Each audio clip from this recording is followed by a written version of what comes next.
봅니다. 구약성경 1209페이지입니다. 에스겔 37장 15절부터 교독합니다. 여호와의 말씀이 또 내게 임하여 이르시되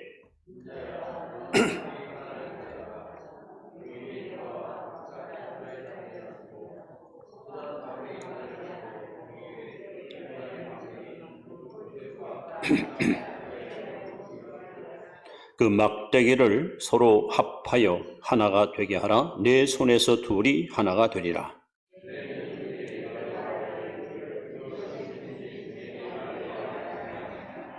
너는 곧 이르기를 주 여호와께서 이같이 말씀하시기를 내가 에브라임의 손에 있는 바 요셉과 그 짝 이스라엘 지파들의 막대기를 가져다가 유다의 막대기에 붙여서 한 막대기가 되게 한즉 내 손에서 하나가 되리라 하셨다 하고,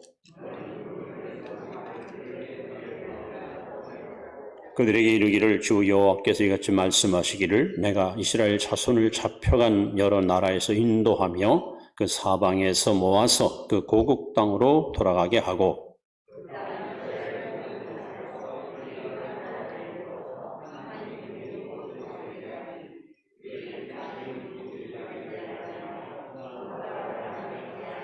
다시 봅니다. 그들이 그 우상들과 가정한 물건과 그 모든 죄악로 더 이상 자신들을 더럽히지 아니하리라. 내가 그들을 그 범죄한 모든 처소에서 구원하여 정결하게 한즉 그들은 내 백성이 되고 나는 그들의 하나님이 되리라. 아멘. 지구상의 유일한 분단 국가가 바로 우리 대한민국입니다.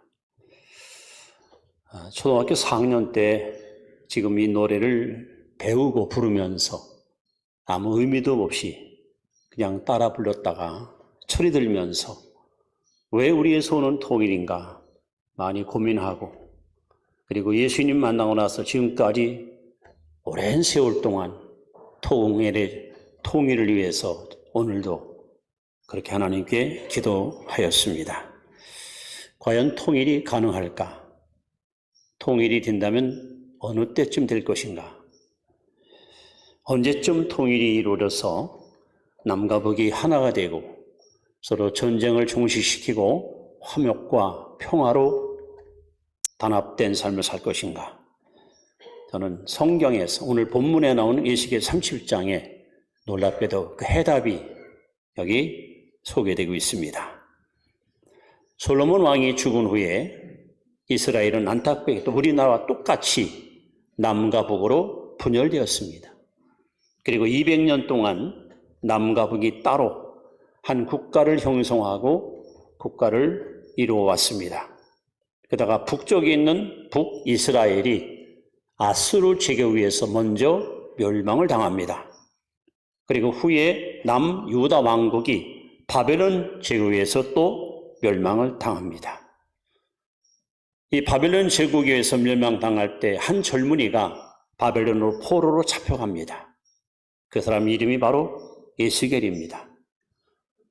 포로된 땅에서 눈물 뿌리며 하나님 언제나 고국에 돌아가서 다시 하나님을 섬길 날이 올 것입니까 하고 눈물로 호소하고 기도하는 가운데 하나님께서 이 에스겔에게 놀라운 환상을 보여주시고 그리고 통일의 위대한 비전을 말씀해 주십니다.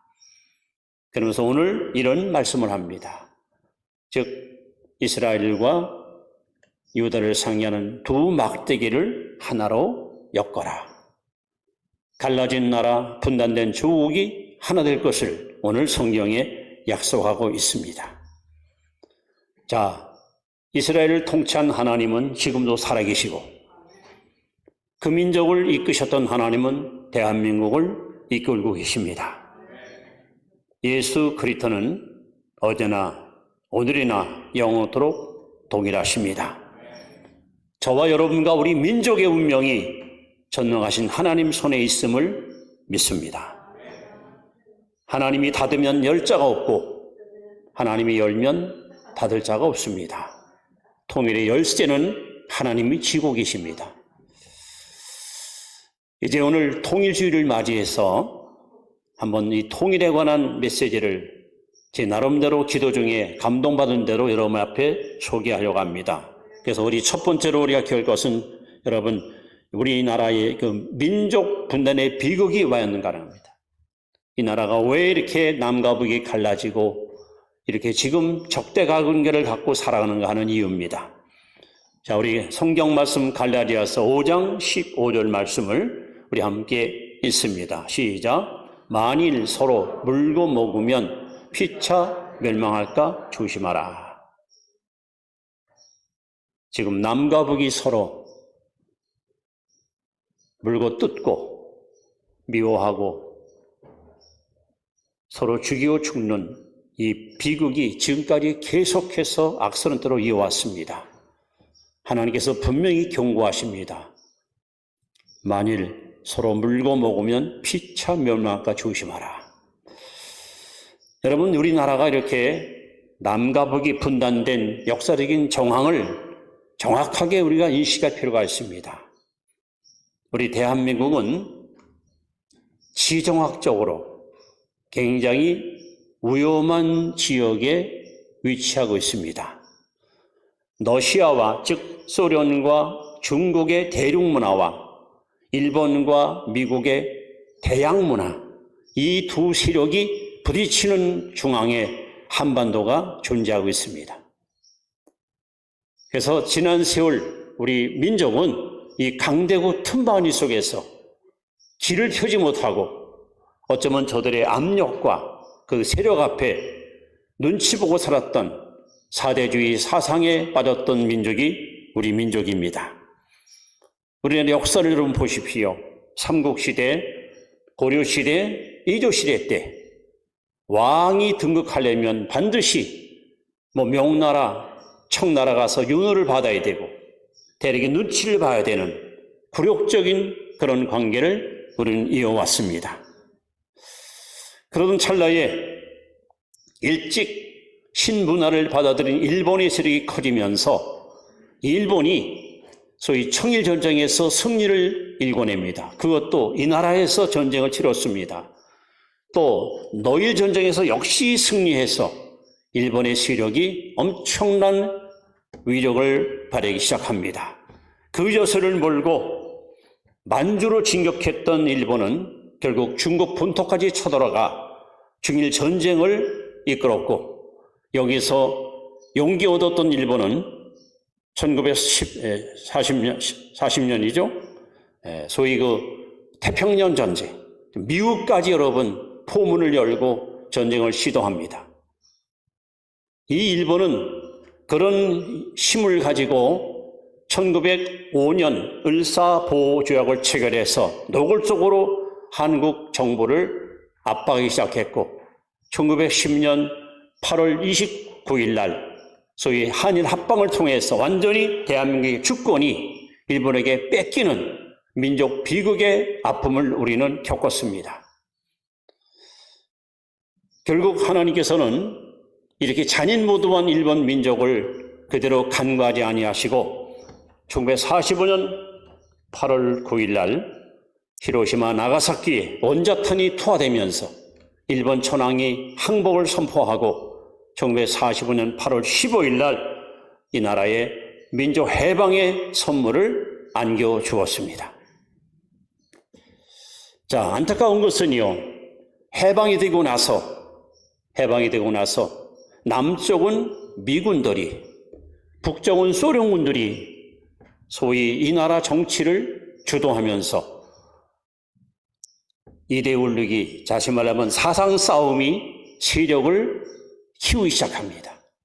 그래서 남쪽은 자유주의를 표방하는 미군이, 북쪽은 공산을 표방하는 소련이 주도하면서 결국은 이 사상 문제 때문에 1950년 6월 25일 날 6.25 전쟁이 반발하게 됐고 3년 동안 전쟁을 통해서 전 국토가 폐허화되고 300만이 넘는 많은 인구가 목숨을 잃었으며 참으로 아무런 승자도 없고 패자도 없는 상처만 깊이 남겨놓고 지금까지 72년이라는 세월 동안 통일의 꿈은 멀기만 하게 느껴지는 그런 현실 속에 우리는 살아오고 있습니다. 결국 1953년 7월 27일 날 밤점에서 휴전협동을 통해 38선을 사이에 두고 남과 북이 영영 갈라지는 민족 분단의 아픔을 우리는 지금까지 이어오고 있습니다. 결국은 힘이 없으니까, 국력이 약하니까 이렇게 대륙 세력과 해양 세력 틈바구니 속에서 지정학적으로 우리는 이렇게 엄청난 어려움을 겪었고, 결국은 이 사상 싸움, 공산주의와 민주주의 싸움 틈바구니 속에서 이 나라는 많은 피해와 상처를 입고 지금까지 분단의 아픔을 가슴에 품고 지내오고 있는 것입니다. 우리의 의사와는 상관없이 순전히 강대국들의 농간과 그들의 이권에 의해서 우리는 철저하게 동족 간에 서로 죽이고 죽는 불행한 일을 이 땅에서 겪어왔습니다.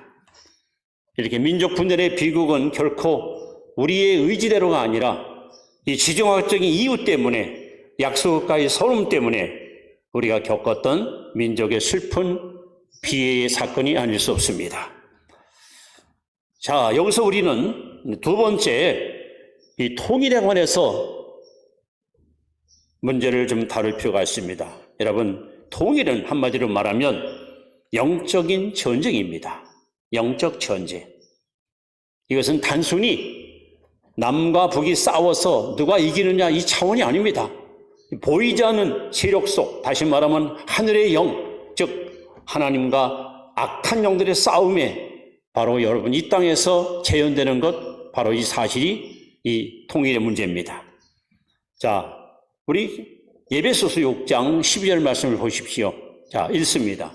우리의 씨름은 혈과 육을 상대하는 것이 아니요 통치자들과 권세들과 이 어둠의 세상 주관자들과 하늘에 있는 악의 영들을 상대합니다.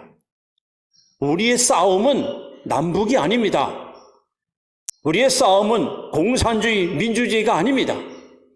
하늘에 속한 악한 영들, 즉 원수 마귀가 이 나라를 쪼개놓고 이 나라를 분열시키고 이 나라를 이렇게 불행한 민족으로 여러분 이끌어 오신 겁니다. 여러분, 우리 역사를 한번 보십시오. 구한말 이 나라는 희망이 없었습니다. 탐관 우리들의 그릇된 욕심과 그리고 백성들의 그 피폐하고 힘들었던 고달픈 삶, 아무런 희망이 없었습니다. 5,000년 유관 역사를 잘 아는 민족이지만 샤머니즘, 불교, 유교가 민족들의 사상과 인격 속에 큰 영향을 주지 못한 채 유야무야한 상황이었습니다. 그럴 때 1885년 4월 5일 날, 오늘날 인천항인 제물포에 언도우도 아펜젤라 선교사가 대한민국에 입항하면서 이 나라의 여명이 밝아오기 시작합니다. 복음은 급속도로 확산됐으며 1907년 평양 대부흥운동을 통하여 온 대한민국 촌촌 면면마다 복음이 급속도로 전파돼서 많은 지역에 교회가 세워지고, 그리고 무지했던 사람들이 교회로 몰려와서 그를 깨우치고, 그리고 눈을 뜨고 역사를 알고, 그렇게 강력한 영적 힘이 점점 모아지는 와중에 1919년 3월 1일 날 바로 기독교인들이 중심이 돼서, 교회가 중심이 돼서 3.1 만세운동을 일으켜서 대한민국의 자주독립을 만천하에 공포하는 역사적인 사건을 한국교회가 일으켰습니다. 일본 제국은 도저히 한국교회를 그만뒀다가는 안 되겠다. 그래서 노골적으로 교회를 핍박하기 시작했고, 많은 목회자들이 설교하다가 잡혀가고, 그래서 사형을 당하고 감옥에 갇히고 버림을 받는 엄청난 박해가 한국교회에 찾아오게 됩니다. 이때 많은 순교자들이 일어나게 되었습니다. 게다가 가장 한국교회에 비극적인 사건이 생깁니다. 그 비극적인 사건은 바로 1938년 9월 10일 평양 서문박교회라는 교회에서 제27차 조선예수교 장로회 총회가 이뤘습니다. 그때 총회장 이름이 홍택기 총회장이고, 총회 의제가 뭐냐? 신사참배는 국가의례지 우상숭배가 아니다. 이것을 가결을 해서 한국교회가 우상 앞에 무릎을 꿇은 가장 비극적인 실패와 그리고 낭패 사건이 일어납니다. 이때부터 모든 교회가 신사 앞에 무릎 꿇고 신사참배를 공식화시키면서 교회의 모든 순결성이 무너지고 하나님을 섬겨야 될 교회가 오히려 우상 앞에 무릎 꿇는 이 비극 때문에 하나님의 진노가 이 땅에 임하기 시작합니다. 그 중에서 신사참배를 끝까지 거부하며 일사후의 믿음을 가지고 신앙의 승리를 시켰던 주기철 목사님의 그 숭고한 모습은 오늘 우리들 가슴속에 뜨거운 감동을 안겨주고 있습니다. 1940년 2월 주기철 목사님은 오랜 옥고 생활을 치르다가 이제 마지막 죽기 전에 당신이 섬겼던 평양 산정교회 강단에 서서 성도들한테 이런 메시지를 선포했습니다. 사랑하는 교회 여러분, 나는 지난 6년 동안 옥고를 치르면서 하나님께 드렸던 5가지 기도 제목, 5종목의 나의 기원, 이 말씀을 여러분 앞에 마지막으로 증거하려고 합니다. 그래서 5가지 기도 제목. 첫째, 죽음의 권세를 이기게 하여 주옵소서. 둘째, 장기간의 고난을 견디게 하여 주옵소서. 셋째, 노모와 처자를 주님께 부탁하나이다. 네 번째, 의에 살다가 의에 죽게 하옵소서. 이 네 번째 말씀을 전하다가 이분이 성령의 뜨거운 감동을 받습니다. 그리고 예언을 합니다. 그 예언은 그대로 이루어졌습니다. 하나는 일본은 45년에 망한다는 예언을 했고, 또 하나는 하나님의 영광이 떠났다. 평양에서 하나님 광이 떠났고 대동강아 나와 함께 천세만세 울어보자. 그분의 예언대로 동방 예루살렘 평양 땅의 예배당은 전부 불타버리거나 무기 창고가 되고 공산당의 교습소가 되고 말았습니다. 한국교회는 결국 신사 앞에 무릎을 꿇고 신앙의 순결을 뺏긴 이유로 인해 민족 분단의 빌미를 제공했고, 이것이 결국 공산주의가 북녘 땅을 지배하는 아픈 결과를 낳고 말았습니다. 여러분, 원수마귀는 항상 2가지 전력을 가지고 이 땅의 교회를 무너뜨리려고 역사해 왔고 지금도 역사하고 있습니다. 하나는 박해. 예수 믿으면 죽인다. 교회 다니면 반드시 너 죽여버리겠다. 북한의 바로 박해를 통해서 지금 북한 교회를 모두 제거시켰습니다. 또 하나는 분열. 여러분이 한국 교회가 얼마나 교파가 많습니까? 명분 없이 찢어져서 하나 돼서 힘든데 열로 100으로 나누어서 그렇게 힘을 상실해버린 이것이 오늘 한국교회 현실입니다. 특히 지금 원수마귀는 북한에는 김일성을 우상화시켜서 온 주민으로 하여금 김일성 사상에 몰입하여 이분을 하나님처럼 떠받들고 그의 자녀들인 김정일, 김정은을 지금도 신처럼 섬기는, 지금 저 북한은 국가가 아니라 아주 무서운 종교 국가입니다. 그리고 남한에는 바알신, 물질의 신, 풍요의 신. 지금 여러분 돈 때문에 신앙을 잃어버리고 돈 때문에 믿음을 배척하는 사람이 얼마나 많습니까? 이 돈의 위력이 얼마나 강합니까?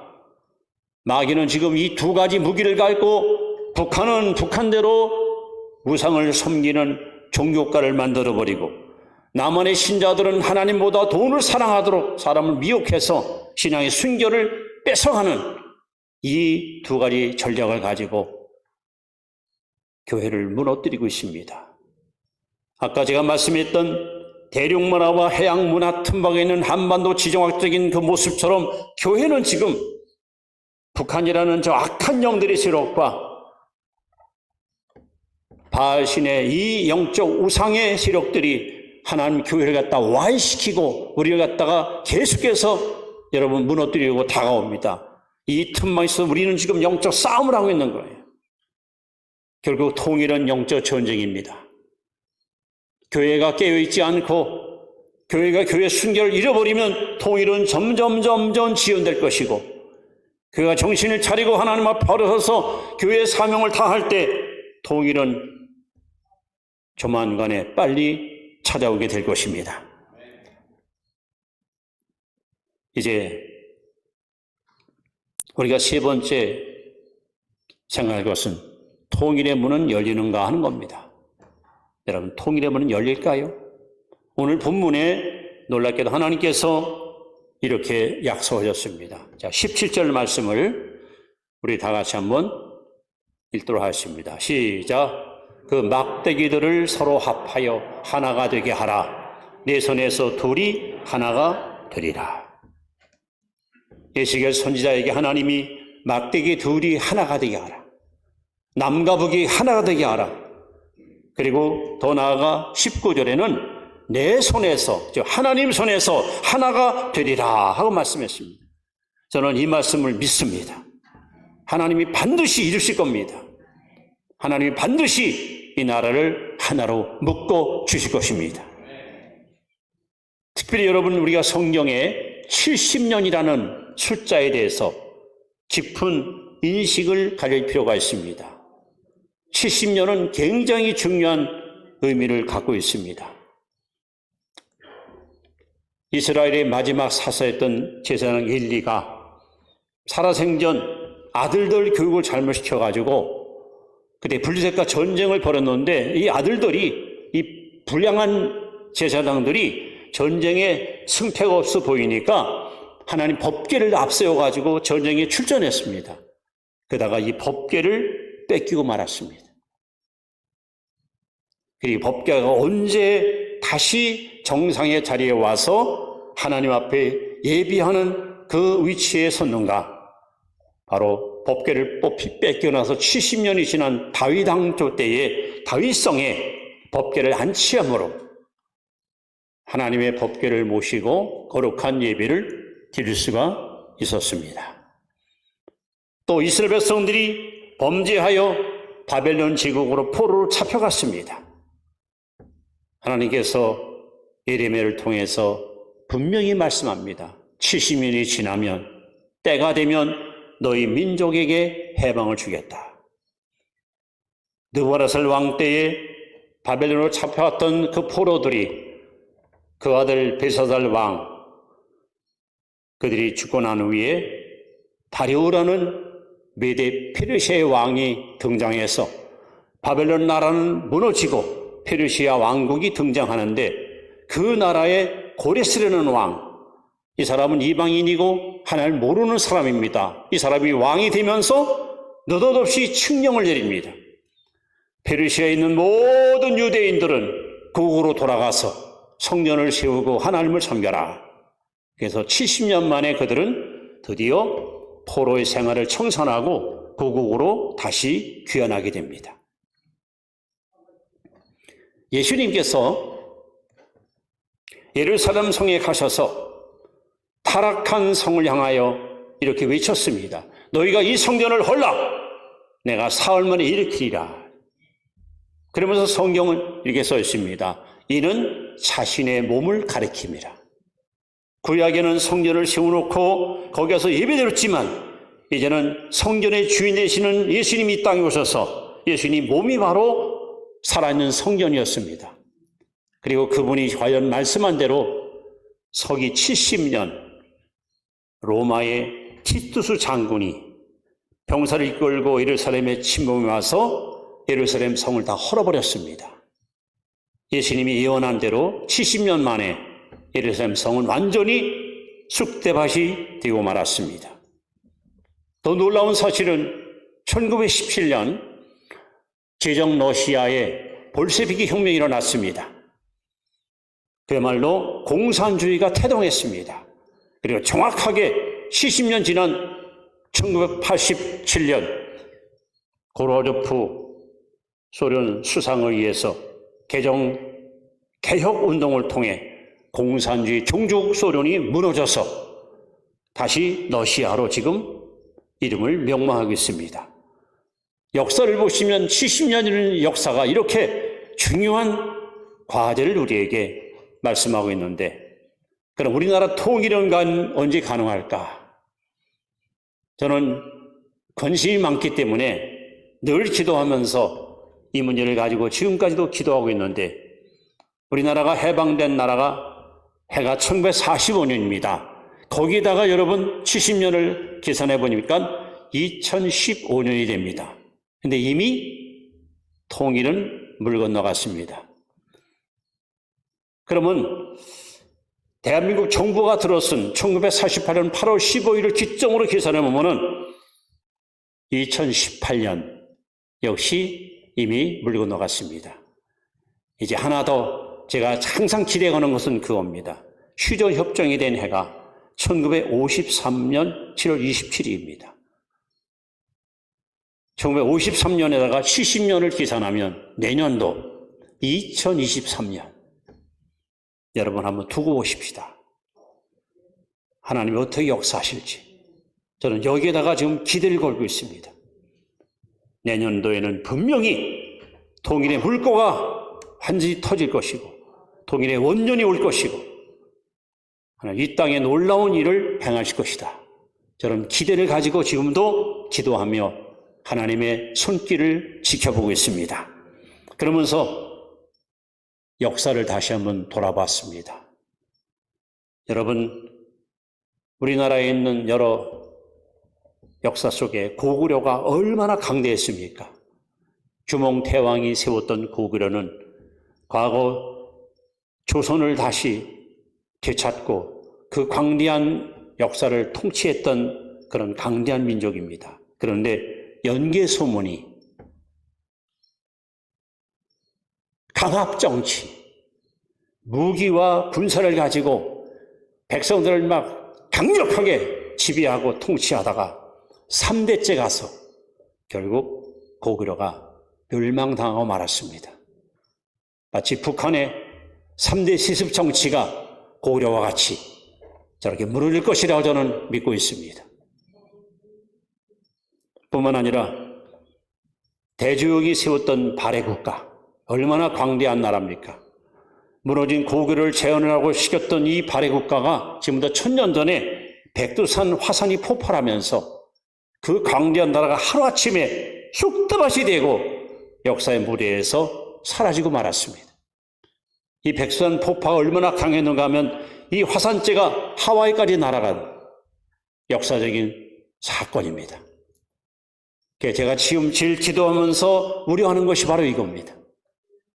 지금 백두산 천지에는 20억 톤이라는 물이 고여 있습니다. 그 물속에는 마그마가 부글부글 끓고 지금 심판의 날, 폭발의 날이 지금 눈앞에 다가오고 있습니다. 제가 제일 우려하는 것이 어리석은 저 김정은이 지하 핵실험을 일곱째 실험하려고 지금 이미 보도가 나오고 있지 않습니까? 미국과 한국 정보부에서 7차 핵실험을 강행할 것이라고 위성 사진까지 신문에 보이면서 저 어리석은 인생들이 세계 평화를 위협하는 이 핵실험을 다시 감행해서 풍계리 지하 핵실험이 만약에 시행된다면 이것이 뇌관을 건드리는 거예요. 이것이 백두산에 연결된 그 산맥을 타러서 결국 백두산이 폭발하게 되면 한순간에 저 김일성 정권은 완전히 쑥대밭으로 무너질 겁니다. 저는 제일 두려워하는 것이 이거예요. 할 수 있으면 평화 통일, 할 수 있으면 자유통일이 일어나길 바라지만 하나님께서 코로나를 통해서 돌이킬 수 있는 기회를 주고 백성들이 금리를 통해서 회개할 기회를 줘도 여전히 깨닫지 못하고 저렇게 고집을 부리고 완악한 마음을 갖고 있으니 마지막 하나님 카드인 백두산이 폭발해서 북한 전역이 쑥대밭되는 이 비극이 결국 통일의 물꼬를 트는 역사적인 사건이 아닐까. 이 일이 일어나지 않기를 바라지만 이것이 어쩌면 하나님의 마지막 심판의 카드라고 저는 생각하면서 지금도 두려운 마음으로 기도하고 있습니다. 여러분, 우리는 옛날부터 홍익인간, 널리 인간 세상을 이롭게 하라. 이것이 이 민족의 위대한 사상입니다. 홍익인간. 또 경천애인 사상, 하늘을 공경하고 사람을 사랑하라. 이것이 우리 민족이 갖고 있는 DNA입니다. 한국인만이 갖고 있는 위대한 홍익인간, 경천애인 사상. 그래서 지금 한국의 이 강력한 힘이 전 세계를 향해서 뻗어가고 있는데 하나님이 이 통일을 통해서 어떤 일을 이루시기 원하시는가? 우리는 그동안 지정학종으로 강대국 틈박을 내서 힘없는 민족으로 소름받고 살았습니다. 하나님이 통일을 통해서 대한민국의 국력을 막강하게 키워서 이 강력한 힘을 가지고 아시아 40 영혼을 살리는, 전 세계 영혼을 복음으로 변화시키는 선교 대국으로 하나님을 쓰시려고 하나님의 마지막 통일의 카드를 지금 만지고 계시다고 저는 확신합니다. 그런데 다만 우리가 인사마저 만나고 잃어버린 고향을 찾아가는 이 차원의 통일되면 아무 의미가 없습니다. 여러분, 지금 통일돼 보세요. 부동산 투기꾼들이 제일 먼저 가서 땅 장사합니다. 예? 뭐 신천지 이런 이단자들이 뛰어올라가서 전부 돈 가지고 매수해 사람들 미혹시킬 겁니다. 하나님이 원하시는 통일은 결론입니다. 오늘 읽을 말씀 23절을 여러분 같이 한번 보시기 바랍니다. 읽습니다. 시작. 그들이 그 우상들과 가정한 물건과 그 모든 죄악으로 더 이상 자신들을 더럽히지 아니하리라. 내가 그들을 그 범죄한 모든 처소에서 구원하여 정결하게 한즉 그들은 내 백성이 되고 나는 그들의 하나님이 되리라. 통일되는 이유가 하나님을 잘 섬기기 위해서, 이 땅의 악과 우상이 무너지고 오직 하나님을 영원롭게 하기 위해서. 그래서 통일돼야지. 통일돼가지고 더 죄짓고 더 우상 숨기다면 통일은 아무 의미가 없습니다. 하나님이 기대하는 것은 바로 이 땅의 죄와 우상을 무너뜨리고 하나님은 나의 아버지, 우리는 하나님의 백성. 그래서 이 지구상에서 하나님을 제일 잘 섬기는, 하나님을 최고로 잘 믿는 이러한 영적으로 위대한 당대국을 만들기 위해서 하나님은 통일의 열매를 우리에게 주실 것입니다. 여러분, 내년을 기대해 보십시다. 하나님의 놀라운 사건을 여러분이 눈으로 아마 목도할 것이고, 하나님께서 어떻게 북한 정권을 무너뜨리고 이 땅에 평화 통일을 주실 것인지 기대하시면서 여러분 준비하십시오. 앞으로 큰일 하기를 도모하십시오. 부산에서 기차를 타고 유럽까지 여행하면서 복음 전할 날이 올 것입니다. 우리의 꿈이 이제는 이룰 때가 다가왔습니다. 너무 오랜 세월 동안 정말 눈물로 기도했습니다. 이제 하나님의 마지막 통일의 열쇠를 주님이 쥐고 있는데 그것이 조만간에, 제 생각은 내년에 분명한 역사가 있을 것이다. 기도하겠습니다.